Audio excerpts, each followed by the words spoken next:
यूरोपीय देश स्वीडन से एक ऐसी खबर आई है जो दुनिया में हड़कंप मचा देगी। स्वीडन में एक बार फिर कुरान जलाने की तैयारी की जा रही है। स्वीडन की पुलिस ने कहा है कि उन्होंने एक व्यक्ति को प्रदर्शन के दौरान कुरान जलाने की इजाजत दे भी दी है। इस व्यक्ति ने आवेदन किया था कि उसे स्वीडन की राजधानी स्टॉकहोम की मुख्य मस्जिद के सामने कुरान जलाने की इजाजत दी जाए और अब इस व्यक्ति को यह इजाजत मिल गई है। ये व्यक्ति पहले भी कुरान जलाने की कोशिश कर चुका है, लेकिन सबसे बड़ा सवाल है कि स्वीडन में इस व्यक्ति ने कुरान जलाने की इजाजत क्यों मांगी है और ये व्यक्ति कौन है। सवाल ये भी है कि स्वीडन की पुलिस ने इस व्यक्ति को कुरान जलाने की इजाजत किस आधार पर दी है। इस वीडियो में आपको सब कुछ बताएंगे। दरअसल ये पूरा विवाद नाटो संगठन के विस्तार से जुड़ा है। रूस यूक्रेन युद्ध के बाद से ही नाटो के विस्तार की बात की जा रही है। इसी कड़ी में फिनलैंड और स्वीडन नाटो के सदस्य बनना चाहते थे, लेकिन तुर्की ने फिनलैंड और खास तौर पर स्वीडन के नाटो में शामिल होने का विरोध किया।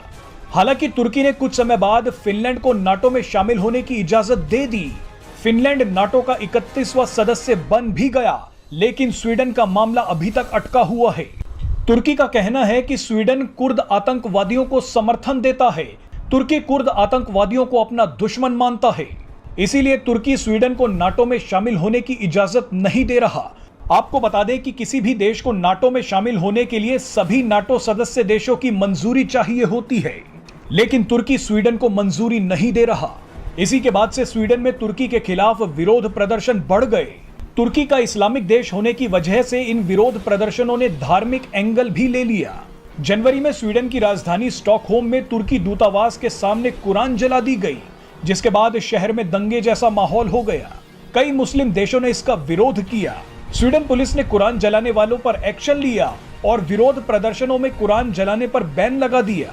लेकिन अब स्वीडन में साल्वन मोमिक नाम के एक शख्स ने बकरीद के दिन मस्जिद के बाहर कुरान जलाने की मांग की है। स्वीडन में यह विरोध अचानक इसलिए उठा है क्योंकि जुलाई के महीने में नाटो की एक बड़ी बैठक होने वाली है। स्वीडन को लग रहा है कि तुर्की एक बार फिर उसकी सदस्यता का समर्थन नहीं करेगा। इसी नाराजगी में साल्वन मोमिका ने कुरान जलाने की मांग की थी। साल्वन मोमिका की मांग पर अब स्वीडन की एक कोर्ट ने पुलिस का बैन हटा दिया है। इसका सीधा मतलब यह है कि कोर्ट ने इस शख्स को स्वीडन की राजधानी स्टॉकहोम की एक मस्जिद के सामने कुरान जलाने की इजाजत दे दी है। कोर्ट के आदेश के बाद अब पुलिस ने भी इस शख्स को कुरान जलाने की इजाजत दे दी है।